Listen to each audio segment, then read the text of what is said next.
नमस्कार मित्रांनो, तुम्ही चॅनलवर नवीन असाल तर लगेच सबस्क्राईब करा. व्हिडिओ आवडला तर लाईक आणि शेअर करायला विसरू नका. आमच्या चॅनलवर तुम्हाला पाहायला मिळेल नवीन ठिकाण, सुंदर प्रवास आणि निसर्गरम्य जागा. म्हणून स्टे कनेक्टेड अजून भन्नाट ट्रॅव्हल व्हिडिओ पाहण्यासाठी. नमस्कार मित्रांनो, स्वागत आहे तुमचं आमच्या एक नवीन ब्लॉगमध्ये. आज आम्ही तुम्हाला घेऊन जाणार आहोत एक अतिशय खास सफरीवर. पुण्याच्या धावपळीतून दूर आज आमचं मन वळले कोकणाच्या ओढीने. आमचा प्रवास सुरू झाला पुण्याहून आणि आमचा मुक्काम असणार आहे थेट देवबागच्या अथांग किनारपट्टीवर.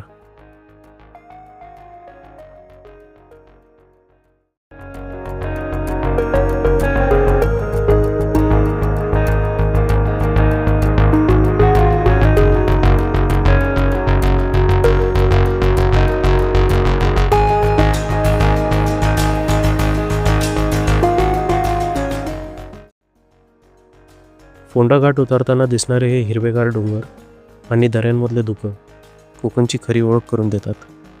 लवकरच आम्ही तिथे पोचू जिथे निळं पाणी आणि पांढरी वाळू आमची वाट पाहत आहे.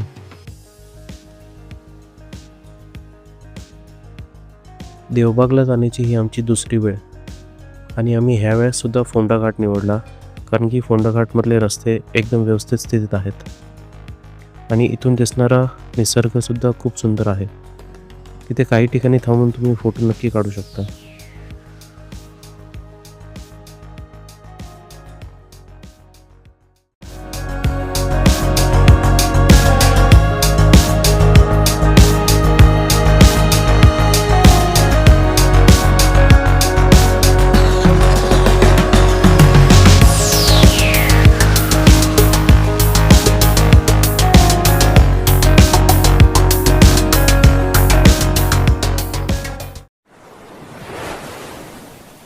गुड मॉर्निंग फ्रेंड्स, आज आपण आलो आहे देवबागमध्ये आणि आता आम्ही स्टे केला आहे विघ्नेश होमस्टे म्हणून देवबागमध्ये आहे. आणि इथूनच पुढे तुम्ही बघू शकता पूर्ण देवबागचं समुद्र आहे.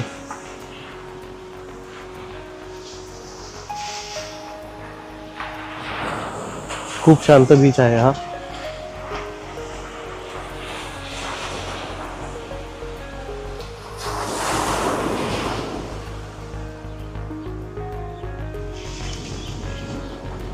आणि त्या बाजूला देवबाग संगम आहे, संगम पॉईंट. बेसिकली कार्ली नदी आणि समुद्र तिथं एकत्र येतात आणि तिथे समोर लाईट हाऊस आहे ब्रिटिशकालीन, बेसिकली ज्याला न्यूटी रॉक्स असं म्हणतात.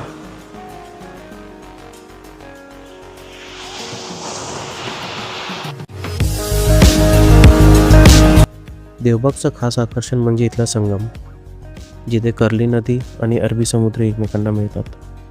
इथली शांतता, हे नारळ पोकळीचे बाग आणि समुद्रांचा लाटांचा आवाज, खरंच सगळं थकवा एक क्षणात निघून गेला आहे.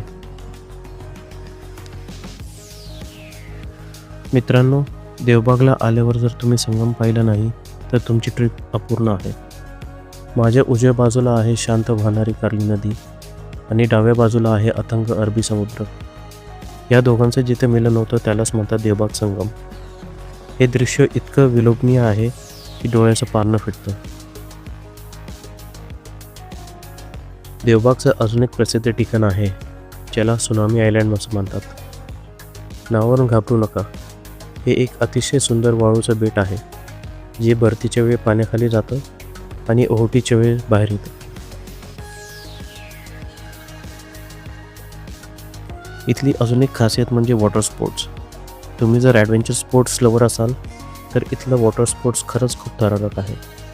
इथे तुम्हाला jet ski, banana ride, bumper ride, parasailing सारख्या खेळांचा आनंद घेता येईल. आणि जर तुम्हाला समुद्राचे खालचं जग पाहायचं असेल तर इथे तुम्हाला स्कुबा डायव्हिंगची सुद्धा उत्तम सोय आहे. मित्रांनो, विघ्नेश होमस्टेचं सर्वात मोठं सरप्राईज म्हणजे हे बीच फेसिंग आहे. माझ्या अगदी समोर अथांग देवबागचा समुद्र पसरलेला आहे. सकाळी उठल्या उठल्या डोळ्यासमोर हा निळशार समुद्र आणि कानावर पडणारा लाटांचा आवाज, यापेक्षा सुंदर सुरुवात दुसरी कोणतीच असू शकत नाही. इथे बसून समोरचा सूर्यास्त पाहणे म्हणजे एक स्वर्गीय सुख आहे. तुम्हाला बीचवर जाण्यासाठी गाडी काढायची गरज नाही. फक्त 2 पावलं चाललात की पाय थेट समुद्राच्या पाण्यात. रात्रीच्या वेळी इथून चंद्राचा प्रकाश जेव्हा समुद्राच्या लाटांवर पडतो, तो नजारा खरंच काळजात घर करून जातो. नारळाच्या झाडांच्या सावलीत, हातात चहाचा कप आणि समोर असा अथांग समुद्र, हाच तर खरा आहे कोकणाचा आनंद.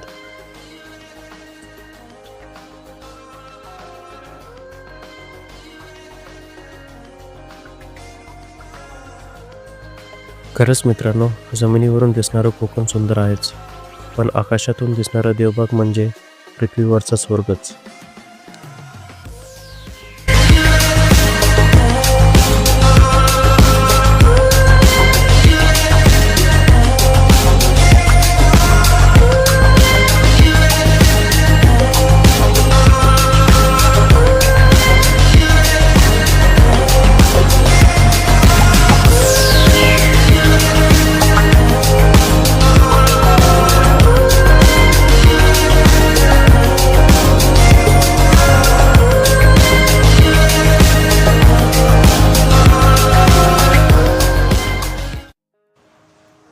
आम्ही आता थोड्या वेळानेच फ्रेश होऊन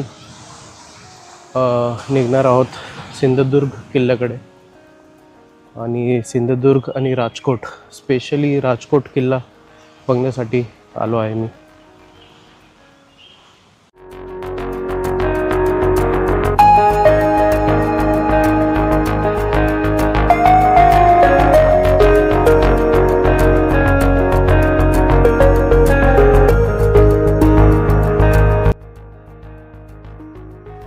सिंधुदुर्ग किल्ल्याला भेट देताना सर्वात महत्त्वाचा टप्पा म्हणजे इथलं तिकीट बुकिंग आणि बोटीचा प्रवास. मित्रांनो, सिंधुदुर्ग किल्ला पाहण्यासाठी तुम्हाला सर्वात आधी यावं लागतं ते मालवण जेटीवर. इथूनच किल्ल्यावर जाण्यासाठी बोटिंगची व्यवस्था आहे. जेटीवर पोहोचल्यावर तुम्हाला समोरच एक बुकिंग विंडो दिसेल. इथे किल्ल्यावर जाण्यासाठी आणि परत येण्यासाठी एक कंबाईन तिकीट मिळते. साधारणपणे प्रत्येक व्यक्तीला 50 रुपये इतका दर आहे आणि 5 वर्षापेक्षा लहान मुलांना मोफत प्रवास आहे. बोटिंगची वेळ सकाळी 8:30 ते संध्याकाळी 5 वाजेपर्यंत आहे.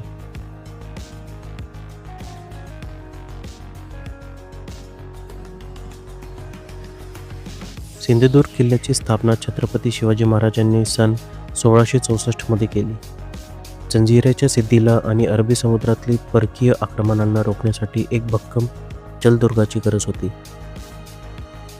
या किल्ल्याच्या पाया रचनेसाठी तब्बल 200 खंडी शिसे वापरले गेले आहेत, जेणेकरून समुद्राच्या लाटांनी पाया खचू नये.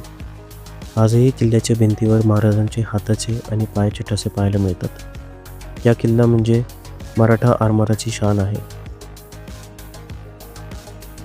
सिंधुदुर्ग किल्ल्याच्या अगदी समोर मालवणच्या भूभागावर आहे राजकोट किल्ला. राजकोट हा प्रामुख्याने सिंधुदुर्ग किल्ल्याच्या संरक्षणासाठी बांधला गेला होता. जेव्हा शत्रू समुद्रमार्गी सिंधुदुर्गवर चार करून येत असे, तेव्हा राजकोटवरून त्याच्यावर नजर ठेवली जात असे. हा किल्ला तिन्ही बाजूंनी समुद्राने वेढलेला आहे. मित्रांनो, ज्या शहराच्या किनाऱ्यावर आपण उभे आहोत, त्या मालवणचा इतिहास अत्यंत गौरवशाली आहे. मालवण हे नाव कसं पडलं माहिती आहे? असं म्हटलं जातं की इथल्या किनाऱ्यावर मिठाची मोठी आगर होती.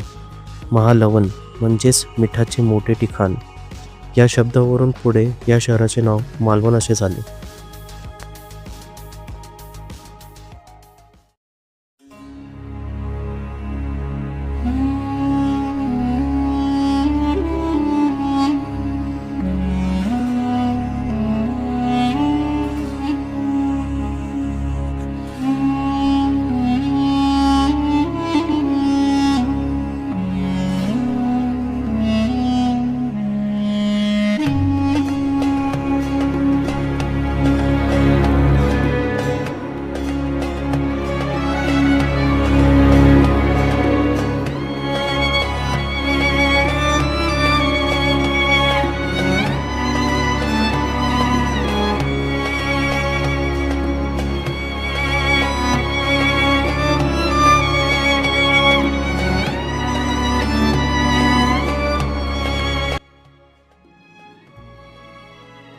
मित्रांनो, आता आपण अशा ठिकाणी आलो आहोत जे केवळ एक मंदिर नाही तर प्रत्येक शिवप्रेमीसाठी एक तीर्थक्षेत्र आहे. हे आहे श्री शिवराजेश्वर मंदिर. या मंदिराचं सर्वात मोठं वैशिष्ट्य म्हणजे संपूर्ण जगात हे असं एकमेव मंदिर आहे जिथे छत्रपती शिवाजी महाराजांची देव म्हणून पूजा केली जाते.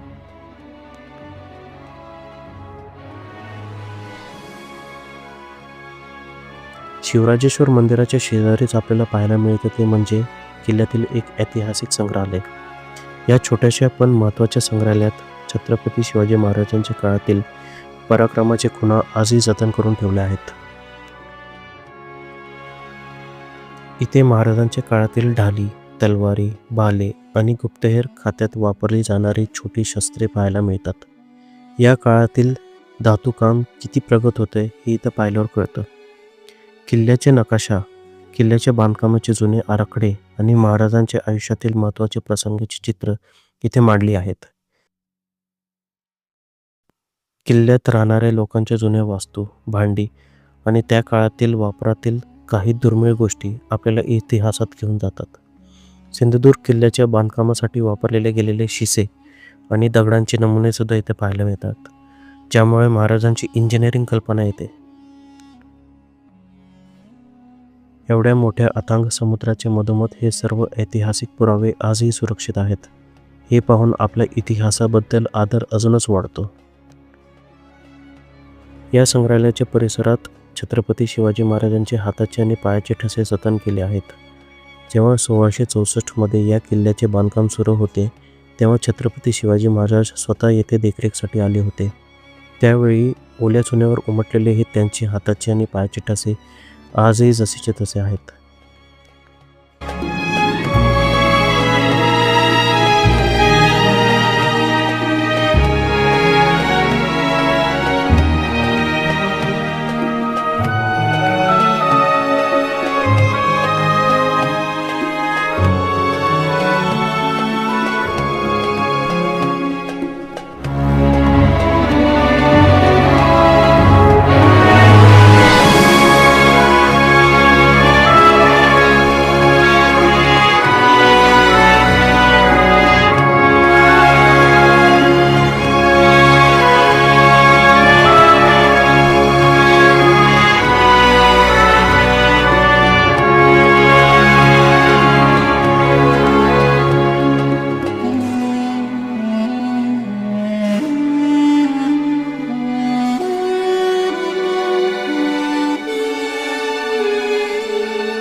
सिंधुदुर्ग किल्ल्याच्या रहस्यांपैकी एक म्हणजे तिथली चोरवाट, म्हणजेच सिक्रेट एक्झिट. शत्रूने वेढा घातल्यास सुरक्षितपणे बाहेर पडण्यासाठी महाराजांनी केलेली ही एक कमालाची सोय होती.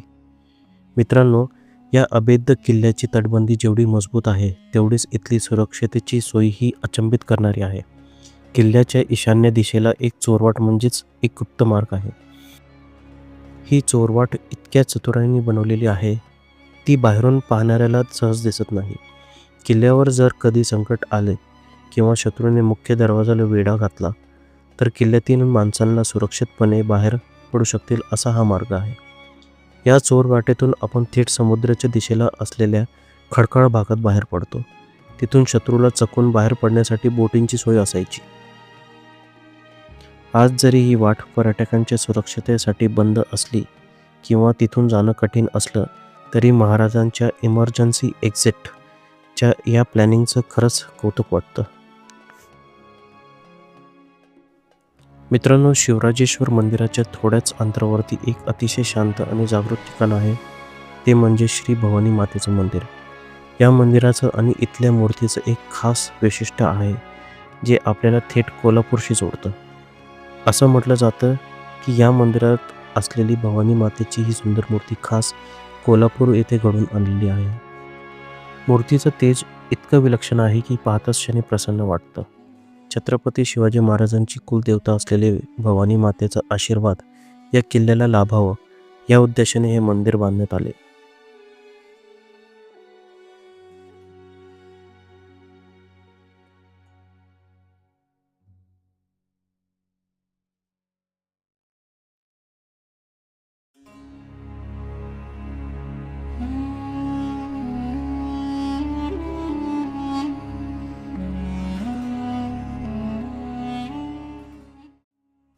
या किल्ल्यातील सर्वात महत्त्वाचा भाग म्हणजे इथल्या भव्य नगारखाना आणि ज्याची आपण मगाशी चर्चा केली, छत्रपती शिवाजी महाराजांचे हाताचे आणि पायाचे ठसे. दुर्दैवाने आज आम्ही जेव्हा इथे पोचलो तेव्हा काही तांत्रिक कारणास्तव हा भाग लॉक होता. त्यामुळे आम्हाला प्रत्यक्षात आत जाऊन तुम्हाला हा ऐतिहासिक पाऊलखुणा दाखवता आला नाही.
सिंधुदुर्ग किल्ल्याचं दर्शन झाल्यावरती आता आम्ही मालवणच्या या सुंदर समुद्र किनाऱ्यावरून निघालो आहोत राजकोट किल्ल्याकडे. मालवणच्या किनाऱ्यावरून राजकोट किल्ल्याकडे जाताना दूरवरूनच दिसणारा छत्रपती शिवाजी महाराजांचा तो भव्य पुतळा पाहणे हा एक अत्यंत प्रेरणादायी क्षण आहे.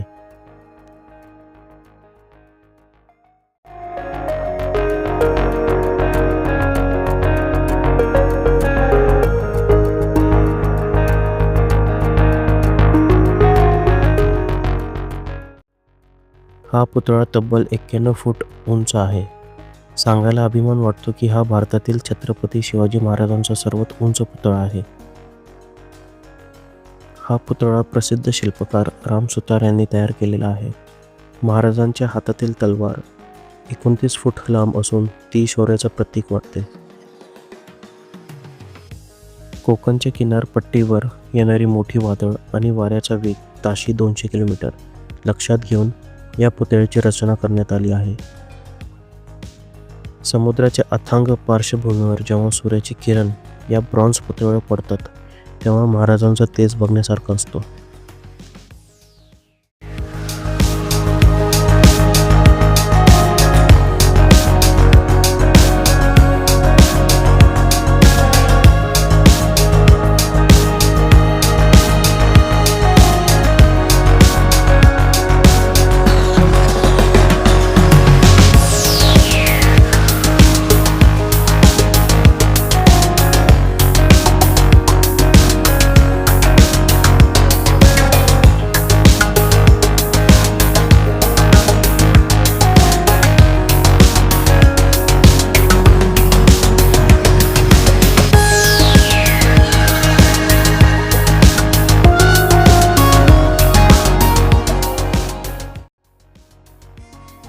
कोकणचा हा निळा समुद्र आणि इथल्या आठवणी सोबत घेऊन आता आम्ही पुण्याला परत निघालो आहोत.